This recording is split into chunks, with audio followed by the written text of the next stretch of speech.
Hello friends, welcome to day trader Telugu.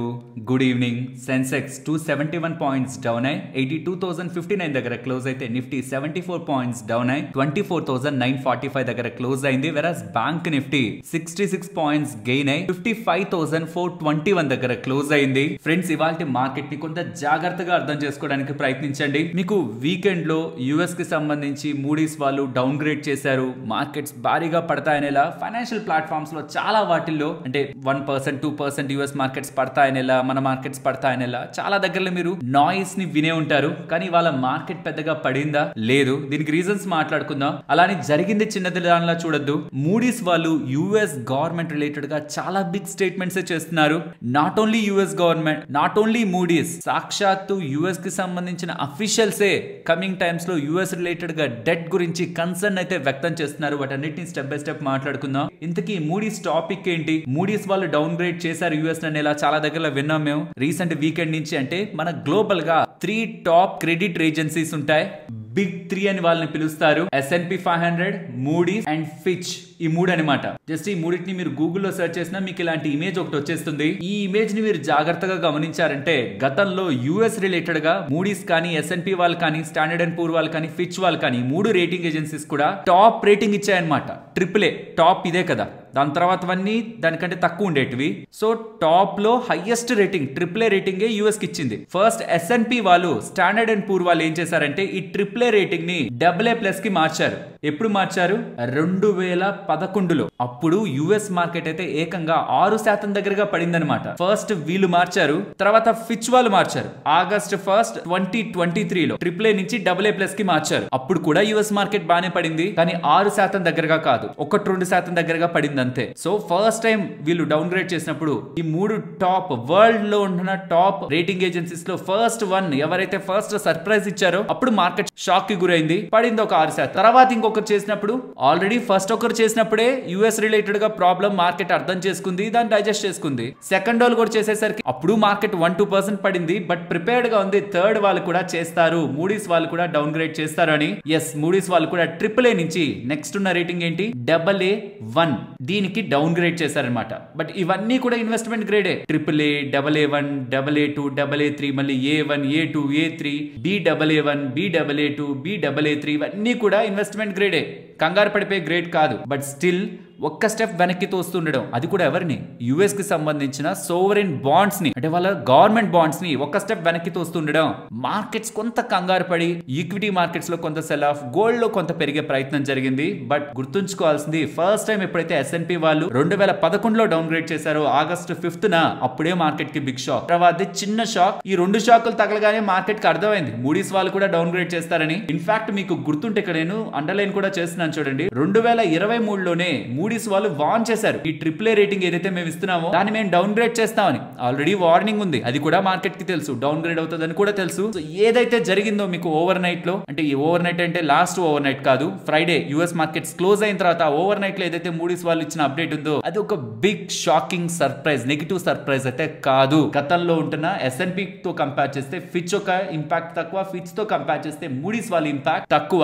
మీరు ఎప్పుడు market గురించి పాజిటివ్ చెప్తారు, ఇప్పుడు ఇది కూడా పాజిటివ్ గా చెప్తున్నారనేలా నన్ను అనుకోకండి. నెగిటివ్ ఉంది మార్కెట్ రిలేటెడ్ గా. నేను గతంలో మీకు ఎలా అయితే నా మెయిన్ కన్సర్న్ అంతా యుఎస్ చైనా రిలేటెడ్ గా ట్రేడ్ డీల్, అది కానీ కంప్లీట్ అయిందంటే మార్కెట్ కు ఒక మంచి పుష్ ఉంటుంది, అప్ సైడ్ మార్కెట్ బాగా పెరుగుతుంది అన్నాను. అది జరిగిపోయింది, మార్కెట్ పెరిగింది కంటిన్యూస్. ఈ రీసెంట్ టైమ్స్ లో పెరుగుతున్న మార్కెట్ కాస్త ఇవాళ కొంత బ్రీత్ తీసుకుంటూ కొంత ఆగుతున్నట్లు ఇవాళ మనకు కనిపిస్తుందా? మార్కెట్ రిలేటెడ్ గా వెరీ ఇంపార్టెంట్ అబ్జర్వేషన్స్ ఉన్నాయి, ఒక్కొక్కటిగా మాట్లాడుకుందాం. బట్ ఈ మూడీస్ రిలేటెడ్ గా మాత్రం కంగారు పడాల్సిన రీజన్ కాదు. బట్ వీళ్ళేం చెప్తున్నారో ఫస్ట్ ఒకసారి విందాం. యుఎస్ రిలేటెడ్ గా డెట్ ఉంది కదా, అది ప్రెసెంట్ $36 ట్రిలియన్ దగ్గరగా ఉందని, which is 120% of their GDP. But అది 2035 వచ్చే నాటికి 134% కి వెళ్తుందని, అంటే భారీగా వాళ్ళకి సంబంధించిన అప్పు పెరిగిపోతుందని, అలా అప్పుకి వడ్డీ కట్టుకోవడానికే గవర్నమెంట్ రెవెన్యూస్ ఎక్కువగా ఖర్చు పెట్టాల్సి ఉంటుందని, ఇది ప్రజల మీద ఖర్చు పెట్టలేరు, ఎకానమీ గ్రోత్ మీద ఖర్చు పెట్టలేరు, అప్పుల మీద ఖర్చు పెట్టుకుంటూ వెళ్లాల్సి వస్తుంది. కాబట్టి US government are US economy risk లోకి వెళ్లే అవకాశం ఉంటుందనేలా మూడీస్ వాళ్ళు అభిప్రాయపడుతూ డౌన్ గ్రేడ్ చేస్తూ ఉండడం. గోల్డ్ సడన్ గా స్పైక్ అయింది, మీరు చూడొచ్చు ఓవర్ నైట్ లో గోల్డ్ ఈ మూడీస్ ఒక డౌన్ గ్రేడ్ దగ్గర నుంచి స్పైక్ అయింది. ఈక్విటీ మార్కెట్స్ కొంత కూల్ ఆఫ్ అయ్యాయి. అలానే మన మార్కెట్స్ లో బిగ్ ఫాల్ అంటే అలా ఏం లేదు. హోప్ మీకు యుఎస్ రిలేటెడ్ ఉంటున్న లాజిక్ అర్థమైందని. అండ్ దీంతో పాటు చాలా వరకు ఫైనాన్షియల్ ప్లాట్ఫామ్స్ లో చూడండి massive debt warning cell America since 1917 నుంచి ఎప్పుడు మూడీస్ వాళ్ళు యూఎస్ కి సంబంధించిన రేటింగ్ ని కట్ చేయలేదు. For the first time last 100 సంవత్సరాల్లో ఎప్పుడు లేని మూడీస్ వాళ్ళు కట్ చేశారు. ఇది యూఎస్ ఎకానమీకి బిగ్ థ్రెట్ అనేలా మనకి చాలా ఫైనాన్షియల్ ప్లాట్ఫామ్స్ లో డేటా కనిపిస్తుంది. కానీ నేను అడగాలనుకుంటున్న క్వశ్చన్ ఒకటే, యూఎస్ కి సంబంధించి డెట్ క్రైసిస్ లో ఉంది, వాళ్ళకి భారీగా అప్పులు ఉన్నాయన్న విషయం మనకి తెలియదా? మనకే కాదు మార్కెట్ కి తెలియదా? అది ఎప్పటికీ ఒక డిజాస్టరే. ప్రాపర్ గా అది కానీ మెయింటైన్ అవ్వకపోతే యూఎస్ మార్కెట్స్ కే కాదు గ్లోబల్ మార్కెట్స్ కూడా అది ఒక డిజాస్టరే. నేను దానికి 100% అగ్రీ చేస్తాను. కానీ మూడీస్ వాళ్ళు డౌన్ గ్రేడ్ చేస్తేనే అది బయటకు వచ్చిందా? మీరు ఇక్కడ నుంచి ఎన్ని టైమ్స్ బ్యాక్ మన ఛానల్ వీడియోస్ లో యూఎస్ రిలేటెడ్ గా డెట్ గురించి విన్నారు. And not only in our channel, మీరు చాలా ఫైనాన్షియల్ ప్లాట్ఫామ్స్ లో, నేషనల్ పేపర్స్ లో, డిజిటల్ ప్లాట్ఫామ్స్ లో కూడా చాలా సార్లు యూఎస్ డెట్ గురించి వినే ఉంటారు, వాళ్ళ క్రైసిస్ గురించి వినే ఉంటారు. ఇన్ఫాక్ట్ రీసెంట్ టైమ్స్ లో కూడా వాళ్ళకి డెట్ అధికంగా ఉంది, దాన్ని రీఫైనాన్స్ చేసుకోవడానికే వాళ్ళు టారిఫ్లను పెంచి ఆర్టిఫిషియల్ గా రెసిషన్ తెచ్చి బాండిల్స్ తగ్గించే ప్రయత్నం చేస్తున్నారని మనం ఒక డెడికేటెడ్ వీడియోలో కూడా వాళ్ళ డెట్ గురించే కదా మాట్లాడుకున్నాం. సో ఈ మూడీస్ వాళ్ళు డౌన్ గ్రేడ్ చేస్తేనే డెట్ బయటపడిందా? లేదు కదా. మార్కెట్లో ఇది ఎప్పటి నుంచో ఉంది, 1917 నుంచి వాళ్ళు డౌన్ గ్రేడ్ చేయలేదు, రీసెంట్ గా చేశారు. బికాస్ అది ఒక కంపెనీ కాదు, ఎంటైర్ నేషన్ కి సంబంధించిన సోవరెన్ బాండ్స్. సాలిడ్ రీజన్ చెప్పి చేయాలి, పొలిటికల్ ప్రెషర్స్ కూడా ఉండొచ్చు, కాబట్టి దీనికి కొంత డిలే ఉండొచ్చు. కానీ వాళ్ళ డెట్ ఆ పరిస్థితుల్లో ఉందన్న విషయం యూఎస్ లో ఉంటున్న సిటిజన్స్ కి, గ్లోబల్ గా ఉంటున్న ప్రతి ఒక్క ఎకానమీ రిలేటెడ్ గా బేసిక్ ఐడియా ఉంటున్న వాళ్ళకి కొన్ని ఇయర్స్ నుంచి క్లారిటీ ఉంది. కాబట్టి సడన్ గా సర్ప్రైజ్ అయ్యి షాక్ అవ్వాల్సిన విషయం యూఎస్ కి సంబంధించిన డెట్ అనేది మార్కెట్ మీద అవగాహన ఉంటున్న ఎవరికి కూడా కాదు. సో ఈ టాపిక్ మీద ఎక్కువగా థింక్ చేయకండి. బట్ మన మార్కెట్స్ విషయానికి వస్తే ఇక్కడ నేను ఒకటే ఇంపార్టెంట్ గా అండర్లైన్ చేయాలనుకుంటున్నాను. యుఎస్ చైనా రిలేటెడ్ గా ఏదైతే అన్సర్టనిటీ ఉందో అది ఎండ్ అవ్వలేదు కదా. అంటే నేను చెప్పాను కదా మీకు బిగినింగ్ లో, ఈ మూడీస్ ది కాదు మెయిన్ పాయింట్, ఇంకొకటి ఉంది, దాని గురించి ఆలోచిద్దామని. యుఎస్ చైనా రిలేటెడ్ గా ఉంటున్న అన్సర్టనిటీ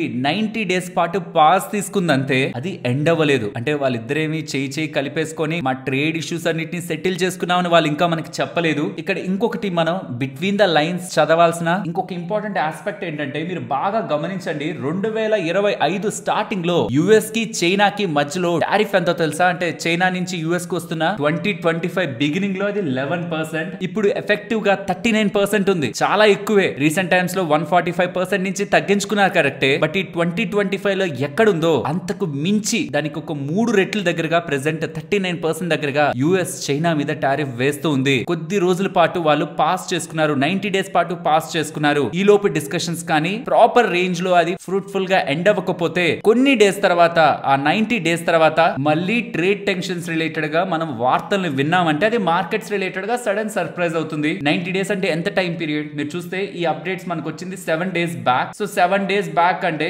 నియర్లీ ఇక్కడి నుంచి ఇంకొక 3 మంత్స్ తర్వాత, దానికి ఒక 1 వీక్ ముందు వేసుకోండి. అంటే సుమారుగా ఆగస్ట్ ఫస్ట్ వీక్ ఆ పాయింట్ ఆఫ్ టైం కి మనం ఈ యుఎస్ చైనా రిలేటెడ్ గా ఉంటున్న 90 డేస్ పాటు ఉంటున్న పాజ్ అనేది ఎలాంటి వే తీసుకుంటుంది అనేది మనం మార్కెట్స్ రిలేటెడ్ గా వెయిట్ అండ్ వాచ్ చేయాల్సిన అవసరం. ఎందుకంటే ఇప్పుడు వాళ్ళిద్దరి మధ్యలో అలాంటిది ఏం పెద్ద టెన్షన్ లేదని మార్కెట్ ఏదైతే పాజిటివ్ గా రియాక్ట్ అయిందో, ఎంతైతే రియాక్ట్ అవ్వాలో అదంతా రియాక్ట్ అయిందో, పాజిటివ్ అయితే మార్కెట్ లో ఇంక్లూడ్ అయింది. బట్ కమింగ్ టైమ్స్ లో వాళ్ళిద్దరి మధ్యలో ఆ వేలో వెళ్ళట్లేదు టాక్స్ అనేది, మార్కెట్ ని కొంత డిస్టర్బ్ చేసే అవకాశం ఉంది. దీన్ని మనం ముందుగానే ఓకే వాళ్ళిద్దరి మధ్యలో సరిగా లేకపోతే కూడా మార్కెట్ అన్సర్టెన్ గా ఉండొచ్చు, వోలటైల్ గా ఉండొచ్చు అని మెంటలీ ప్రిపేర్డ్ గా ఉంటే ఆ రోజు నిజంగా మనం షాక్ అవ్వం. సో ఇదే బిగినర్ కి ఆల్రెడీ మార్కెట్ లో ఉంటున్న వాళ్ళకి వచ్చే డిఫరెన్స్ అదే. మార్కెట్ లో ఆల్రెడీ ఉంటున్న వాళ్ళు ఓన్లీ పాజిటివ్ అవుట్కమ్ ని ఎక్స్పెక్ట్ చేయరు, ఓన్లీ గ్రీన్ ని ఎక్స్పెక్ట్ చేయరు. ఇఫ్ ఇన్ కేస్ అది బ్యాడ్ అయితే ఇంకొక యూ టర్న్ తీసుకుంటే ఇది కూడా జరుగుతుంది. జరిగితే ఏమవుతుంది, గతంలో మార్కెట్ కొంత డౌన్ అయింది, అలానే డౌన్ అవుతుంది, మళ్ళీ మార్కెట్స్ రికవర్ అవుతాయి. ఇది మార్కెట్ లో కామన్. డబ్బులుంటే మార్కెట్ పడినప్పుడు కొనుక్కుంటాం, లేకపోతే వెయిట్ చేస్తాం. ఈ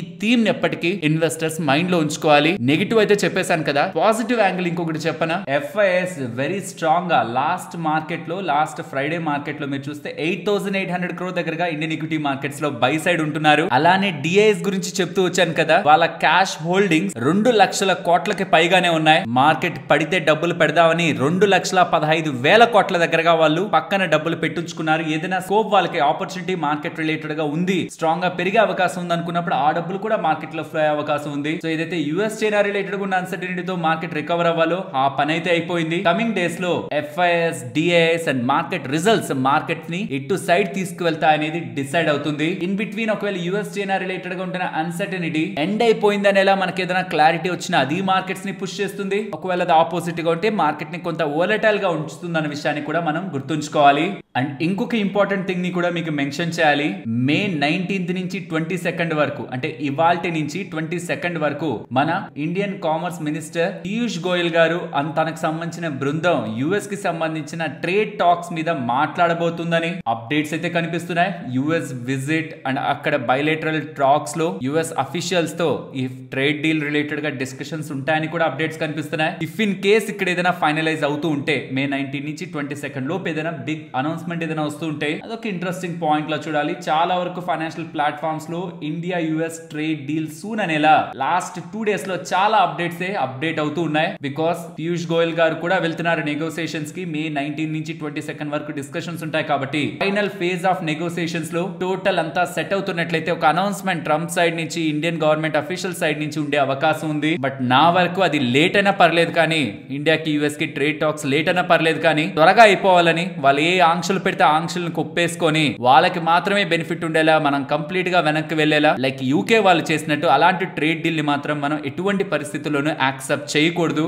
ఎందుకంటే ఇది వన్స్ మనం చేసేసుకున్న తర్వాత తనలా మనం ముందుకి వెనక్కి మూవ్ అవ్వం కదా. ఒకటి ఒప్పుకున్నామంటే దాన్ని బట్టే మనం స్ట్రాంగ్ గా రెస్పెక్ట్ చేస్తాం. కాబట్టి భారత్ టైం తీసుకున్నా పర్లేదు కానీ స్ట్రాంగ్ నెగోసియేషన్స్ చేయాలని మనం ఎక్స్పెక్ట్ చేయాలి. ఇదిలా ఉంటే గ్లోబల్ గా యూకే యూరోప్ రిలేటెడ్ గా ఒక ఇంట్రెస్టింగ్ సినారియో నడుస్తూ ఉంది. After Brexit reset deal related గా యూకే అండ్ యూరోప్ వాళ్ళు, యూరోపియన్ యూనియన్ వాళ్ళు హిస్టారిక్ డీల్ ని కుదుర్చుకోబోతున్నట్టు ఫిషింగ్ అండ్ వాళ్ళ ట్రేడ్ టైస్ ని స్ట్రెంథెన్ చేసుకోవడానికి ద ఫస్ట్ బిగ్ రీసెట్ అనేలా after Brexit not only trade defence reset related గా కూడా బ్రిటన్ ఒప్పుకుంది యూరోపియన్ యూనియన్ తో డీల్ ని కుదుర్చుకోవడానికి అనేలా అప్డేట్స్ అయితే కనిపిస్తున్నాయి. కమింగ్ టు చైనా రిలేటెడ్ గా కొంత స్లో డౌన్ రీటైల్ సేల్స్ లోను, ఇండస్ట్రియల్ గా కూడా వాళ్ళ ఇండస్ట్రియల్ అవుట్పుట్ పరంగా కూడా కొంత వీక్ డేటా అప్డేట్ అవుతుంది. అండ్ ఈ పాయింట్ నుంచి ఎఫ్ఐఎస్ యొక్క మొమెంటం అండ్ స్వింగ్ ఎలా ఉంటుందో చూడాలి. 5,400 crores, 8,800 crores, నెక్స్ట్ కూడా 5,000 అబోవ్ క్రోర్ దగ్గరగా వాళ్ళు మెయింటైన్ చేసుకుంటూ వెళ్లారంటే ఇండియన్ ఈక్విటీ మార్కెట్ లో for a matter of period markets very strong గా అప్ సైడ్ తీసుకునే అవకాశం ఉంది. ఎందుకంటే వాళ్ళు మన మార్కెట్స్ నుంచి చాలా బయటకే తీసుకువెళ్లారు. ఈ పాయింట్స్ లో గ్లోబల్ గా వాళ్ళకి కంపేర్డ్ విత్ ఇతర ఎకానమీస్ మన ఎకానమీ స్ట్రాంగ్ గా మూవ్ అవుతుందని అనిపించిందంటే మన మార్కెట్స్ లోకి డబ్బులు పెద్ద మొత్తంలో తీసుకొచ్చే అవకాశం ఉంటుంది. కాబట్టి మీరు గమనించండి, నేను గ్లోబల్ మార్కెట్స్ గురించి కూడా నేను మీకు అప్డేట్స్ చేస్తాను. పర్టికులర్ గా ఇక్కడ మనకు సంబంధించిన Japan and China markets related గా, సౌత్ కొరియా మార్కెట్స్ కానీ వీటి మార్కెట్స్ రిలేటెడ్ గా కూడా ఏదైనా ఇష్యూస్ ఉంటున్నా నేను టైం టు టైం వాళ్ళ రిలేటెడ్ గా ఉంటున్న మ్యాక్రో ఎకనామిక్ డేటా పాయింట్స్ ని అప్డేట్ చేసేదే. వాళ్ళది స్ట్రెంథెన్ అవుతూ ఉంటే ఎఫ్ఐఎస్ ఫ్లోస్ వాళ్ళకి వెళ్లే అవకాశం ఉంది. మనది కంపేర్డ్ విత్ వాళ్ళకంటే బెటర్ గా ఉండి వాళ్ళు కొంత వీక్ అవుతుంటే మనకు వచ్చే అవకాశం ఉంది. కాబట్టి ఎమర్జింగ్ మార్కెట్స్ రిలేటెడ్ గా ఉంటున్న ఇతర కంట్రీస్ యొక్క పొజిషనల్ మ్యాక్రో ఎకనామిక్ డేటాని మనం time to time, not regularly, time to time track చేసుకుంటూ ఉంటే ఎఫ్ఐఎస్ యొక్క ఫ్లోస్ ని కూడా మనం ఎస్టిమేట్ చేయడానికి హెల్ప్ఫుల్ గా ఉంటుంది. కాబట్టి రెగ్యులర్ గా ఆ డేటాను అప్డేట్ చేస్తుంటాను. కాబట్టి ఇవాళ కూడా చైనా రిలేటెడ్ ఉంటున్న retail sales data and industrial production data పరంగా అప్డేట్స్ అయితే చేశాను. అండ్ ఈ ఎఫ్ఐ డేటా రాగానే నేను మీకు అది కామెంట్ సెక్షన్ లో అప్డేట్ చేస్తాను. ఎవరైతే ఇన్వెస్టర్స్ ఉన్నారో రీసెంట్ టైమ్స్ లో ఉంటున్న స్ట్రాంగ్ ర్యాలీ మీకు ఏదైతే కనిపించిందో కొంచెం డిటాచ్ అవ్వండి. ఇలానే మార్కెట్స్ జరిగిపోయి అంతా గ్రీన్ గానే ఉంటుందని కాకుండా కమింగ్ టైమ్స్ లో యుఎస్ చైనా రిలేటెడ్ ఉంటున్న అన్సర్టనిటీకి మనం ప్రిపేర్డ్ గా ఉండాలి. అండ్ మన ఇండియా సైడ్ నుంచి డిఫెన్స్ మినిస్టర్ రాజ్నాథ్ సింగ్ గారు రీసెంట్ టైమ్స్ లో ఒక బిగ్ వార్నింగ్ ఇచ్చే ప్రయత్నం, ఇండైరెక్ట్ గా చెప్పే ప్రయత్నం చేశారు కదా, ఇంకా మెయిన్ ఎలిమెంట్ అలానే ఉందని. అలాంటి ఇన్సిడెంట్స్ కూడా కమింగ్ టైమ్స్ లో వస్తున్నా అది మార్కెట్స్ ని డిస్టర్బ్ చేస్తుంది టెంపరీగా. దానికి మనం మెంటల్ గా ప్రిపేర్డ్ గా ఉండాలి. మార్కెట్ ని మనం నెగిటివ్ గా చూసే స్కోప్ ఉంటుంది. అవి జరగకపోతే మంచిదే, బట్ జరిగినా అది టెంపరీ ఈవెంట్స్ ఏ మార్కెట్ లో అన్నది ఎప్పటికప్పుడు మనం మైండ్ లో ప్రిపేర్డ్ గా ఉంటున్నప్పుడే ఆ ఈవెంట్స్ జరిగినప్పుడు మనం కంగారు పడం. నేను మిమ్మల్ని గుడ్ కి ప్రిపేర్ చేయాల్సిన అవసరమే లేదు. గుడ్ అంతా బాగున్నప్పుడు ఏ ఎక్స్ప్లెనేషన్ మనకు నీడ్ లేదు. కానీ బాగోనప్పుడే ఎందుకు హోల్డ్ చేయాలి, అసలు ఎందుకు బాలేదు, అలా జరిగినప్పుడు గతంలో ఏం జరిగిందని ఒక డేటా పాయింట్స్ తో రాంగ్ స్టెప్ తీసుకోకూడదని ముందు నుంచి ప్రిపేర్ చేస్తున్నాను. ఫ్రెండ్స్, ఇలా ఈ డేటా పాయింట్స్ అన్నిటినీ కలెక్ట్ చేస్తూ వీడియోని మీ ముందుకు తీసుకురావడానికి మేం పెట్టిన ఎఫర్ట్ మీకు వాల్యుబుల్ అని అనిపించుంటే మాత్రం తప్పకుండా మన వీడియోని లైక్ చేస్తూ పెడుతున్న ఎఫర్ట్స్ ని ఎంకరేజ్ చేయండి. ఫస్ట్ ప్రోటీన్ ఈగోన్ టెక్నాలజీస్ గురించి మాట్లాడుకోవాలి. స్టాక్ ఇవాళ 20% దగ్గరగా పడింది కదా. ప్రధానమైన కారణం ఇక్కడ మీకు హైలైట్ అయి ఉంటుంది, జాగ్రత్తగా గమనించండి. వీళ్ళకి పాన్ కార్డ్ రిలేటెడ్ గా బిజినెస్ నుంచి 50 to 60% ఆఫ్ ద రెవెన్యూ ఉంటుంది. పాన్ కార్డ్ రిలేటెడ్ గా వీళ్ళు processing and also providing distribution services services pan related గా వీళ్ళు అందిస్తూ ఉంటారు. కానీ పాన్ 2.0 సర్వీస్ ఉంది కదా, ఇంకా more advancement pan card related గా తీసుకురావాలనే ప్రయత్నం ఇన్కమ్ ట్యాక్స్ డిపార్ట్మెంట్ నుంచి, గవర్నమెంట్ ఆఫ్ ఇండియా నుంచి మోర్ సెక్యూర్ పాన్ కార్డ్ ని తీసుకురావాలనే ప్రయత్నం జరుగుతుందా, దాని పరంగా ఈ ప్రోటీన్ ఈ గవర్న్ వాళ్ళకి బిజినెస్ వెళ్ళట్లేదని, సో ఏదైతే సెలక్షన్ ప్రాసెస్ కోసం ఇన్కమ్ ట్యాక్స్ డిపార్ట్మెంట్ వాళ్ళు పిలిచారో అందులో వీళ్ళు సెలెక్ట్ కాలేదని, నెక్స్ట్ రౌండ్ కి వీళ్ళు ఎలిజిబుల్ కాలేదనేలా అప్డేట్స్ అయితే చేశారు. దీంతో స్టాక్ ఇవాళ 20% దగ్గరగా పడి లోయర్ సర్క్యూట్ లో ఎండ్ అయింది. వెంటనే కంపెనీ కాన్ఫరెన్స్ కాల్ ని కూడా కండక్ట్ చేసి ఇన్వెస్టర్స్ ఒక భయాల్ని కూల్ చేసే ప్రయత్నం కూడా చేసింది. ఇది ఒక టెక్నాలజీ పరంగా ఉంటున్న అప్గ్రేడ్ ప్రాజెక్ట్ అని పాన్ 2.0 అనేది. వాళ్ళ original business pan card business అలానే ఉందని, షార్ట్ టర్మ్ లో ఎటువంటి ఇంపాక్ట్ కూడా వాళ్ళ బిజినెస్ మీద పడదని, 50 to 60% of the pan card business అలానే కంటిన్యూ అవుతుందని అప్డేట్స్ అయితే చేశారు. బట్ మార్కెట్ కుంటున్న concern, government of India almost 1440 కోట్లు పెట్టి పాన్ 2.0 రిలేటెడ్ గా బిజినెస్ ని ఇవ్వాలనుకున్నప్పుడు అది వీళ్ళకే వస్తుందని మార్కెట్ భావించింది. అలా రాలేదు. ఆల్రెడీ చాలా టైం బ్యాక్ నుంచి నెంబర్స్ లో స్టాగ్నేషన్ కనిపిస్తుంది. పెద్దగా నెంబర్స్ కూడా మూవ్ అవ్వలేదు. కొత్తగా ఉంటున్న పాన్ 2.0 ప్రాజెక్ట్ పోయింది. అండ్ కమింగ్ టైమ్స్ లో బిజినెస్ ఎలా ఉంటుందని ఒక అన్సర్టెనిటీ ఇన్వెస్టర్స్ లో నెలకొంటుండడం స్టాక్ ఇవాళ ఇంతలా పడడానికి ప్రధానమైన కారణం. సో ఇప్పుడు ఇది ఎవరైనా కొనాలనే ఆలోచనతో ఉంటుంటే మాత్రం ఒక మేజర్ అప్డేట్ ఇది. కమింగ్ టైమ్స్ లో అన్ని బెటర్ అయిపోయి మళ్ళీ ప్రాజెక్ట్స్ గెలుచుకొని, లేకపోతే మళ్ళీ వీళ్ళు ఇన్కమ్ ట్యాక్స్ వాళ్ళని కన్సల్ట్ అవుతానంటున్నారు ఎందుకు మాకు ఇవ్వలేదని, అక్కడ ఏదైనా పాజిటివ్ అప్డేట్ ఉంటే మళ్ళీ స్టాక్ పెరుగుతుందేమో. కానీ ఈ పాయింట్ ఆఫ్ టైం కి మాత్రం ఇది ఒక major set back company business పరంగా. సో ఎవరైనా ఈవెన్ కొనాలనుకుంటున్నా, ఇది అసెట్ లైట్ బిజినెస్ మోడల్ కదా, కమింగ్ టైమ్స్ లో మళ్ళీ గెలుచుకుంటుందిలే, గవర్నమెంట్ దగ్గర నుంచి వస్తాయి ఆర్డర్స్, ఇప్పుడే కొనేద్దామని ఎవరైనా ఎంటర్ అవ్వాలనుకుంటున్నా, లోయర్ సర్క్యూట్స్ ఎండ్ అయ్యేంత వరకు, ఒక వారం రోజుల పాటు స్టాక్ స్టెబిలైజ్ అయ్యేంత వరకు ఒకవేళ నేనే కొనాలనుకుంటున్నా ఆగుతాను. నెక్స్ట్ CERN వాళ్ళు, European organization for nuclear research వాళ్ళు, for very short period lead ని గోల్డ్ గా మార్చినట్లు, వెరీ బ్రీఫ్లీ చాలా తక్కువ టైం పీరియడ్ కే లెడ్ ని గోల్డ్ గా మార్చినట్లు అప్డేట్స్ అయితే చేస్తున్నారు. ఇది స్విట్జర్లాండ్ లో జరిగిందని, ఓన్లీ మైక్రో సెకండ్ పాటు లెడ్ గోల్డ్ గా మారిందని ఇలా చెప్తున్నారు. పీరియాడిక్ టేబుల్ లో లెడ్ అండ్ గోల్డ్ రిలేటెడ్ గా టోటల్ ప్రాపర్టీస్ డిఫరెంట్ గా ఉంటాయి. లెడ్ లో 82 ప్రోటాన్స్ ఉంటే గోల్డ్ లో 79 ఉంటాయి. అటామిక్ ప్రాపర్టీస్ ని ఈక్వలైజ్ చేయడం కోసం లెడ్ రిలేటెడ్ గా కొన్ని బీమ్స్ తో వాళ్ళు కొలిజన్ చేసి 3 ఆఫ్ ద ప్రోటాన్స్ ని లాస్ అయ్యేలా చేసి గోల్డ్ ఆటమ్స్ గా మార్చారని రీసెర్చ్ కూడా మీకు స్క్రీన్ ముందు పెడుతున్నాను. బట్ ప్రాక్టికలీ లెడ్ ని గోల్డ్ గా మార్చడం ఎంతవరకు పాసిబిలిటీ అవుతుందో చూడాలి. అలా జరుగుతుంటే బ్రేక్ త్రూనే. బట్ జస్ట్ ఈ ప్రోటాన్స్ ని తీసేసి 79 కి దాన్ని తీసుకొస్తే గోల్డ్ ఆటమ్స్ కి ఎలాంటి ప్రాపర్టీస్ ఉంటాయి అలాగా వెళ్తుందా, స్టెబిలైజ్డ్ గా ఉంటుందా, పార్టికల్ ఆఫ్ మ్యాటర్ అనేది ఇంపార్టెంట్. బికాస్ అలా జరగగలుగుతుంటే ప్రతి ఒక్క దగ్గరగా ఉంటున్న ప్రోటాన్స్ ఉంటున్న దాన్ని వేరొక ఎలిమెంట్ గా క్రియేట్ చేయగలగడం అదొక పెద్ద బ్రేక్ త్రూ అవుతుంది. నాట్ జస్ట్ గోల్డ్, చాలా మెటీరియల్స్ పరంగా. బట్ గోల్డ్ అనేది చాలా ఎక్స్పెన్సివ్ థింగ్ కాబట్టి దాని పరంగా ఎక్కువ ఇంట్రెస్ట్ చూపిస్తారేమో. ఈ రీసెర్చ్ ఎలా ముందుకు వెళ్తుందని మీరు అనుకుంటున్నారా? ఇవన్నీ కూడా సక్సెస్ఫుల్ గా జరుగుతాయని, ఆర్ జస్ట్ హెడ్ లైన్స్ కోసం వెరీ మైక్రో సెకండ్స్ అలా జరిగిందని 1-2 రోజులు వార్తల్లో నిలిచిపోయి ఎండ్ అయిపోయే టాపిక్ లా మీరు అనుకుంటున్నారా? మీ ఒపీనియన్స్ ని కామెంట్ సెక్షన్ లో చెప్పండి. ఫ్రెండ్స్, ఇలా న్యూస్ అప్డేట్స్ ని అనాలిసిస్ చేస్తూ మీ ముందుకి కంటెంట్ తీసుకురావడానికి మేం పెడుతున్న ఎఫర్ట్స్ మీకు వాల్యుబుల్ గా అనిపిస్తూ ఉంటే మన వీడియోని తప్పకుండా లైక్ చేయండి. ఫ్రెండ్స్, వడాఫోన్ ఐడియాలో ఎవరైనా పెట్టుబడులు రిలేటెడ్ గా ఆల్రెడీ ఆలోచిస్తున్నా చేస్తున్నా కొంత ఇంట్రెస్టింగ్ అంశాలు అయితే స్టాక్ లో కనబడుతూ ఉన్నాయి. గతంలో ఏమన్నారు, ఎవరు కూడా మాకు సహాయం చేయకపోతే FY26 మా చివరి సంవత్సరం అవుతుంది, తర్వాత అయితే మేము ఆపరేషన్స్ ని కంటిన్యూ చేయలేమనేలా వీళ్ళు గవర్నమెంట్ కి చెప్తున్నట్టు CNBC వాళ్ళ వార్తలు వచ్చాయనేలా లాస్ట్ వీడియోలో మనం మాట్లాడుకున్నాం కదా. ఇప్పుడు సుప్రీం కోర్టు వాళ్ళు ఈ వడాఫోన్ ఐడియా అడిగిన AGR డ్యూస్ రిలేటెడ్ గా and interest penalty payments related గా బెనిఫిట్ వేవ్ ఆఫ్ ఏదైతే అడిగారో సుప్రీం కోర్టు ధర్మాసనం కంప్లీట్ గా దాన్ని పక్కన పెట్టేసింది. రివ్యూ పిటిషన్ వేశారు, క్యూరేటివ్ పిటిషన్ వేశారు. ఎన్ని వేసినా మేము చెప్తూ ఉన్నాం అది జరగదని, ఎందుకు మీరు మళ్ళీ మా దగ్గరికి వస్తున్నారని సుప్రీం కోర్టు అయితే క్లియర్ గా మీకు మేము బెనిఫిట్ ఇవ్వమనేలా, వడాఫోన్ ఐడియాకి ఏ మాత్రం బెనిఫిట్ రాదనేలా క్లియర్ జడ్జిమెంట్ అయితే ఇచ్చేసింది. గవర్నమెంట్ అయితే మా చేతులు కట్టేయబడ్డాయి, మేమేమీ చేయలేము, ఎందుకంటే 2020 సెప్టెంబర్ 1 సుప్రీం కోర్టు వాళ్ళు ఇచ్చిన జడ్జిమెంట్ మేము దాటి ముందుకు వెళ్ళలేం. సో మీకు ఇంతకు మించి మేము ఏ బెనిఫిట్ ని ప్రొవైడ్ చేయలేమనేలా April 4th government of India వాళ్ళ కమ్యూనికేషన్ ఇచ్చినట్టు నిన్న మనకి రీసెంట్ గా అప్డేట్స్ అయితే కనిపిస్తూ ఉన్నాయి. సో క్లియర్ గా సుప్రీం కోర్టు జడ్జిమెంట్ ని దాటి మేము ముందుకు వెళ్ళలేం, మా చేతులు కట్టేయబడ్డాయని గవర్నమెంట్ ఆఫ్ ఇండియా వాళ్ళు చెప్తున్నారు. సుప్రీం కోర్టు వాళ్ళేమో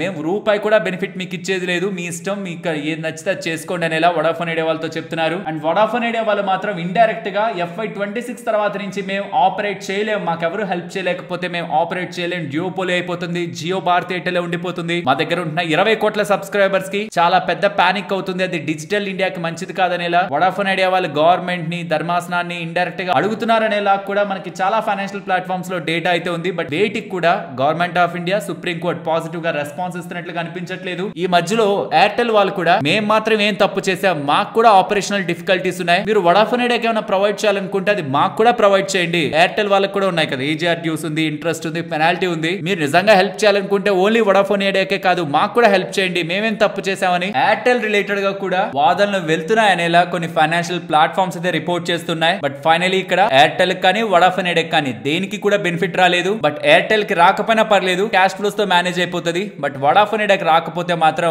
ఉంటున్న అప్పులకి వడ్డీలు కట్టడం అనేది ఇప్పటికుంటున్న వాళ్ళ అప్డేట్స్ అన్నిట్లో కూడా ప్రాక్టికలీ ఇంపాసిబుల్. ఏదైనా సర్ప్రైజ్ జరిగితే తప్పించి లెట్స్ సీ ఏం జరుగుతుంది ఈ టెలికాం ఇండస్ట్రీలో అని. But as a small question, మన వాళ్ళల్లో ఎవరైనా వడాఫోన్ ఐడియా వాడుతూ ఉన్నారా? వాడుతూ ఉంటే మీకు ఇంకొక సిమ్ ఉంటుంటే జియో అండ్ ఎయిర్టెల్ కంపేర్ చేస్తున్నప్పుడు వడాఫోన్ ఐడియా రిలేటెడ్ గా మీకు ఏం బెనిఫిట్స్ అనిపించి ఆ నెట్వర్క్ ని వాడుతున్నారనేది ఒక్కసారి వీలైతే కామెంట్ సెక్షన్ లో చెప్పండి. Friends, Mahindra life space related గా ఒక ఇంపార్టెంట్ అప్డేట్. వీళ్ళు అనౌన్స్ చేసిన ఈ రైట్స్ ని 257 రూపాయల దగ్గర మీరు ఖచ్చితంగా కొనాల్సిందే. ఎందుకు కొనకపోతే ఏమవుతుంది? స్టాక్ ఇప్పుడు 350 దగ్గర ఉంది. మీకు 257 రూపాయల దగ్గర ఒక్కొక్క షేర్ ని కొనుక్కోవడానికి సుమారుగా 5,82,00,000 షేర్లని కంపెనీ ఆఫర్ చేస్తూ ఉంది. ఈ రైట్స్ ఓపెన్ అయ్యేది జూన్ 2న, క్లోజ్ అయ్యేది జూన్ 17న. ఈ లోపే మీరు ఈ రైట్స్ ని ఎగ్జిక్యూట్ చేసుకోవాల్సి ఉంటుంది. 257 రూపాయల్లో మీరు షేర్ ని కొనుక్కోవచ్చు. కరెంట్ మార్కెట్ ప్రైస్ నుంచి డిస్కౌంట్ లో మీరు కొనలేదనుకోండి, ప్రమోటర్స్ దాన్ని సబ్స్క్రైబ్ చేసేసుకుంటారు, తక్కువ ధరలో షేర్లను అక్వైర్ చేసేసుకుంటారు. మీ వాల్యూ డైల్యూట్ అవుతుంది. మీకు అర్థం కాదు ఈ లాజిక్,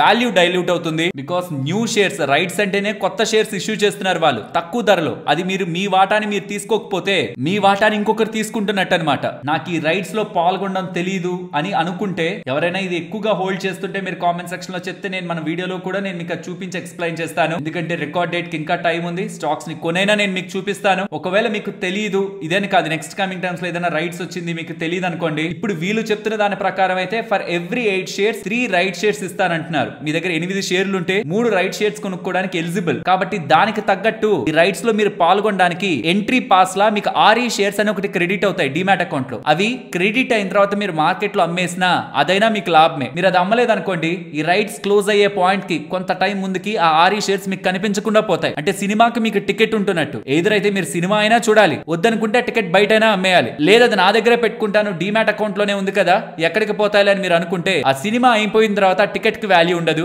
6 షేర్స్ అలా ఆలోచించండి. 257 రూపాయలు వీళ్ళు మీకు ఈ షేర్లని ఆఫర్ చేస్తున్నారు. కరెంట్ మార్కెట్ ప్రైస్ 350 రూపాయలు. కంపెనీ డబ్బులు రేస్ చేయడానికి పనిచేస్తుంది. సుమారుగా 1496 కోట్ల దగ్గరగా మహేంద్ర లైఫ్ స్పేస్ వాళ్ళు డబ్బుల్ని రైస్ చేస్తున్నారన్న విషయాన్ని గుర్తుంచుకోవాలి. నెక్స్ట్ కంటైనర్ కార్పొరేషన్ గురించి మాట్లాడుకోవాలి. కంటైనర్ కార్పొరేషన్ వాళ్ళు మే 22న బోనస్ షేర్స్ ని ఇష్యూ చేయడానికి, అలాంగ్ విత్ వాళ్ళ రిజల్ట్స్ Q4 రిజల్ట్స్ తో పాటు బోనస్ షేర్స్ ని ఇష్యూ చేయడానికి డెసిషన్ తీసుకోబోతున్నారనేలా అప్డేట్స్ కనిపిస్తున్నాయి. సో రిజల్ట్స్ తో పాటు container corporation share holders bonus ని కూడా మే 22న ఎక్స్పెక్ట్ చేయొచ్చు. నెక్స్ట్ కాన్స్టిపేషన్ కి, మలబద్ధకానికి యూజ్ చేసే సెనోసైడ్స్ టాబ్లెట్స్ పరంగా మార్క్స్ అండ్ ఫార్మా వాళ్ళకి యూకే రెగ్యులేటర్ ఒక అప్రూవల్ అయితే దొరికింది. దీంతో వాళ్ళు యూకే లో కూడా ఈ పర్టికులర్ టాబ్లెట్స్ ని సెల్ చేయడానికి ఎలిజిబుల్ అవుతున్నట్లు ఎక్స్చేంజెస్ కి చెప్తున్నారు. నెక్స్ట్ 110 రూపాయలు ఉంటున్న ఈ చిన్న కంపెనీ ఇవాళ 17% దగ్గరగా పెరిగింది కదా. వెరీ ఇంపార్టెంట్ అప్డేట్ వీళ్ళైతే చేస్తున్నారు. వీళ్ళకి 25,08,00,000కి విలువ చేసే శాంక్షన్ PLI స్కీమ్ అండర్ లో భాగంగా, ఫుడ్ ప్రాసెసింగ్ లో భాగంగా వీళ్ళకి లభించిందని, వీళ్ళు more business execution, innovation and food processing related గా గ్రోత్ పరంగా ఫోకస్ చేసి బిజినెస్ ని గ్రో చేస్తారనేలా స్ట్రాంగ్ అప్డేట్స్ అయితే చేస్తున్నారు. నెక్స్ట్ గ్రఫైట్ ఇండియా అలాగే HEG గురించి మాట్లాడుకోవాలి. ఇవి రెండు ఇవాళ బాగా పెరిగాయి కదా. ప్రధానమైన కారణం రెజోనాక్ అని మీరు వినే ఉంటారు. గ్లోబల్ గా గ్రఫైట్ సప్లై రిలేటెడ్ గా వాళ్ళకి 30% మార్కెట్ షేర్ ఉంది. 210,000 దగ్గరగా, 210,000 దగ్గరగా గ్రఫైట్స్ ఒక ప్రొడక్షన్ వాళ్ళు చేస్తూ ఉంటారు. ఎక్స్ చైనా 30% షేర్ అది గ్లోబల్ గా. వీళ్ళు వాళ్ళకి సంబంధించిన చైనా అండ్ మలేషియా రిలేటెడ్ గా బిజినెస్ ని టెంపరీగా షట్ డౌన్ చేస్తున్నట్లు అప్డేట్ చేశారు. ఎందుకు షట్ డౌన్ చేస్తారని చెప్పారు? మార్జిన్స్ ప్రెషర్ తో. మేము బిజినెస్ చేస్తున్నాం, మార్జిన్స్ తక్కువ ఉన్నాయి, ఇప్పుడు మేము ఆపరేట్ చేయలేం, క్లోజ్ చేస్తున్నాం అన్నారు. సో 30% మార్కెట్ షేర్, అందులో 1/3 ఆఫ్ ద బిజినెస్ వీళ్ళకి మలేషియా, చైనా నుంచి వస్తుంది. అంటే దాని అర్థం సుమారుగా 60,000 ఎలక్ట్రోడ్స్ రిలేటెడ్ గా ప్రొడక్షన్ ఇంపాక్ట్ అవుతుంది. సో దాంతో గ్లోబల్ గా ఇంక్లూడింగ్ చైనా వేసుకున్న 3.5 to 4% ఆఫ్ ద బిజినెస్ వీళ్ళు ఆపుతున్నట్టు. కాబట్టి ఆటోమేటిక్ గా ప్రైసెస్ పెరుగుతాయి. అది HEG అండ్ అండ్ గ్రాఫైట్ కి అడ్వాంటేజ్ ఉంటుందని మార్కెట్ భావిస్తూ స్టాక్స్ ని ఇవాళ ఇంతలా మూవ్ చేయడం జరిగింది. నెక్స్ట్ ఇంటరార్క్ గురించి మాట్లాడుకోవాలి. ప్రీ ఇన్స్టాల్డ్ స్ట్రక్చర్స్ తో కొన్ని బిల్డింగ్స్ ని త్వరగా కట్టే బిజినెస్ లో వీళ్ళు ఉన్నారు. వీళ్ళు ఏం చేస్తున్నారంటే ఆంధ్రప్రదేశ్ లో న్యూ స్టీల్ ఫెసిలిటీ కోసం 20 ఎకర్స్ ని ఎక్వైర్ చేశారని, యూనిట్ 2 వీళ్ళకి సంబంధించింది నియర్ నెల్లూరు ఎస్టాబ్లిష్ చేయబోతున్నారని, ప్రీ ఇంజనీరింగ్ స్టీల్ స్ట్రక్చర్స్ ని వీళ్ళు అక్కడ డెవలప్ చేస్తారని చెప్తున్నారు. పర్టికులర్ గా డేటా సెంటర్స్ కి, సెమీ కండక్టర్స్ కి, రెన్యూబుల్స్ కి, ఇన్ఫ్రా రిలేటెడ్ గా వీళ్ళ pre engineered steel structures use అవుతాయని, పాన్ ఇండియా ప్రెజెన్స్ వీళ్ళు క్రియేట్ చేసుకుంటూ బిజినెస్ ని ఎక్స్పాండ్ చేయాలనుకుంటున్నారని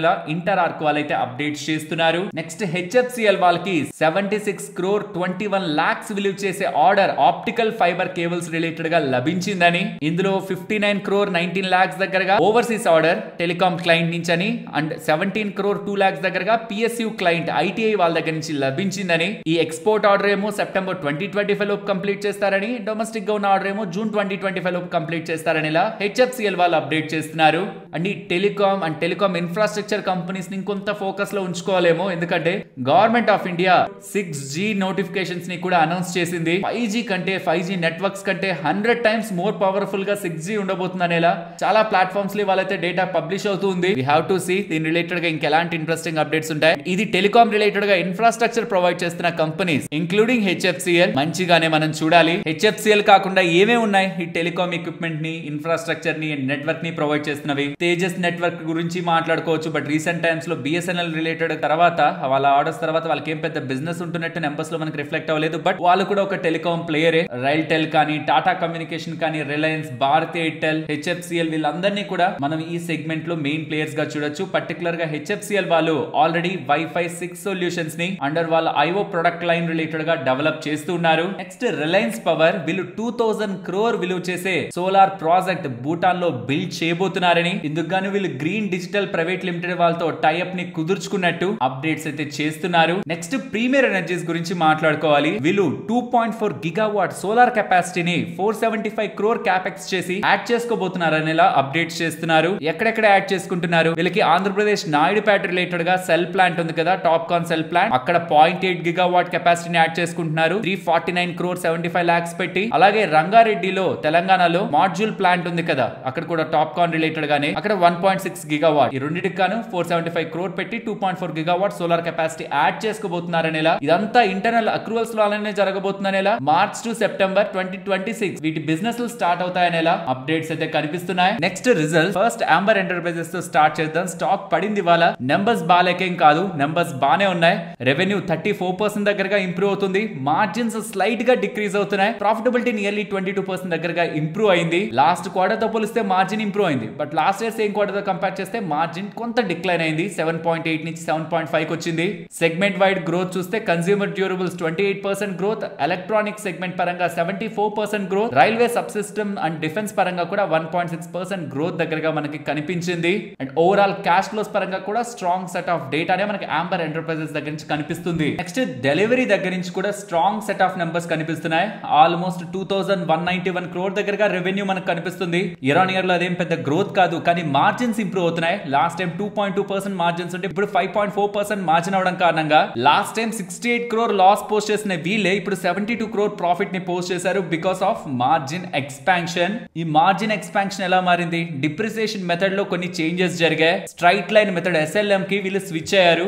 దీని కారణంగా మార్జిన్స్ ఇంప్రూవ్ అవడం, ప్రాఫిటబిలిటీలోకి రావడం జరిగింది. Next Zen Technologies numbers revenue 131% దగ్గరగా ఇయర్ ఆన్ ఇయర్ లో పెరుగుతూ ప్రాఫిట్ 200% దగ్గరగా పెరిగింది ఇయర్ ఆన్ ఇయర్ లో. ఈవెన్ క్వార్టర్ ఆన్ క్వార్టర్ లో కూడా solid growth. Sales 110%, profit 170%. FY25 revenue guidance వీళ్ళు ఇచ్చింది 900 crore, కానీ వీళ్ళు డెలివర్ చేసింది 974 crore. అంటే ఆల్మోస్ట్ వీళ్ళు చెప్పిన దానికంటే వీళ్ళు చెప్పిందే కొంచెం ఎక్కువ అనుకున్నారు ఆ పాయింట్ లో. బట్ దాన్ని కూడా బీట్ చేస్తూ 74 crore దగ్గరగా 8% దగ్గరగా గైడెన్స్ ని బీట్ చేస్తూ ఆర్డర్ ఫ్లో స్ట్రాంగ్ గా మెయింటైన్ చేస్తూ strong set of numbers Zen Technologies వాళ్ళైతే రిపోర్ట్ చేశారు. నెక్స్ట్ జూపిటర్ వ్యాగన్స్ గురించి మాట్లాడుకోవాలి. రెవెన్యూస్ ని చూసారనుకోండి, ఇయర్ ఆన్ ఇయర్ లోను ఫ్లాట్ కంటే కొంత డిక్లైన్ ఉంటాయి, క్వార్టర్ ఆన్ క్వార్టర్ లో కూడా ఫ్లాట్ గా ఉంటాయి. మార్జిన్స్ కొంత ఎలివేట్ అవుతూ ఉంటాయి, క్వార్టర్ ఆన్ క్వార్టర్ లో బెటర్ ప్రాఫిట్స్ ఉంటాయి, ఇయర్ ఆన్ ఇయర్ లో కొంత డిక్లైన్ ఉంటాయి. సో నెంబర్స్ లో అంత స్ట్రెంత్ ఏం మనకి కనిపించదు. Flat set of number quarter on quarter లో, ఇయర్ ఆన్ ఇయర్ లో స్లైట్ డిక్లైన్ కనిపిస్తుంది. సో నెంబర్స్ సాలిడ్ ఉంటాయని మార్కెట్ ఓపెనింగ్ టైం నుంచి స్టాక్ బానే పెరిగింది, కానీ నెంబర్స్ వచ్చాక సుమారుగా 10-11% దగ్గరగా ఫ్రమ్ ద హైస్ అయితే పడింది. ఓవరాల్ నెంబర్స్ వీక్ గా ఉన్నాయి. P&L పరంగా, క్యాష్ ఫ్లోస్ పరంగా మళ్ళీ స్ట్రాంగ్ గానే ఉంది. ఆర్డర్ బుక్ పరంగా, మార్కెట్ కు వాళ్ళు ఇస్తున్న గైడెన్స్ పరంగా, బిజినెస్ పరంగా అదంతా బానే ఉంది. బట్ నెంబర్స్ లో అంత స్ట్రెంత్ అయితే లేదు. ప్రీమియర్ ఎనర్జీస్ గురించి మాట్లాడుకోవాలి. Revenue 44% on year on year, margins expand అవుతున్నాయి కాబట్టి రెవెన్యూ 44% పెరిగిన, ప్రాఫిట్ 167% పెరిగింది. మార్జిన్స్ ఎంతలా ఇంప్రూవ్ అయ్యాయంటే 17.3% నుంచి 35% కి ఇంప్రూవ్ అయ్యాయి. Strong revenue, margin expansion, profitability strong గా వీళ్ళు రిపోర్ట్ చేశారు. ఓవరాల్ బెటర్ నెంబర్స్ వీళ్ళు పోస్ట్ చేస్తున్నారు. Next data patterns, quarter on quarter లో 239%, ఇయర్ ఆన్ ఇయర్ లో 117% దగ్గరగా రెవెన్యూ పెరుగుతూ, operating profit quarter on quarter లో 160%, ఇయర్ ఆన్ ఇయర్ లో 61%, net profit quarter on quarter లో 155%, ఇయర్ ఆన్ ఇయర్ లో 61% దగ్గరగా పెరుగుతూ strong set of numbers data patterns వాళ్ళైతే రిపోర్ట్ చేస్తున్నారు. సాలిడ్ ఉన్నాయి వీళ్ళ నెంబర్స్ కూడా. అండ్ ఫైనలీ దివీస్ ల్యాబ్స్ వాళ్ళు కూడా రెవెన్యూస్ ఇయర్ ఆన్ ఇయర్ లో 12%, operating profit 20% because of margin expansion, profit 25% దగ్గరగా పోస్ట్ చేయడం జరిగింది. దీంతో పాటు 30 రూపీస్ పర్ షేర్ డివిడెండ్ ని కూడా వీళ్ళు ప్రకటించారు. ఓవరాల్ వీళ్ళ నెంబర్స్ కూడా ఎక్స్పెక్టేషన్స్ ని బీట్ చేస్తున్నాయి. మరొక ఇంట్రెస్టింగ్ వీడియోతో మళ్ళీ మీ ముందుకు వస్తాను. అంతవరకు టేక్ కేర్. జై హింద్.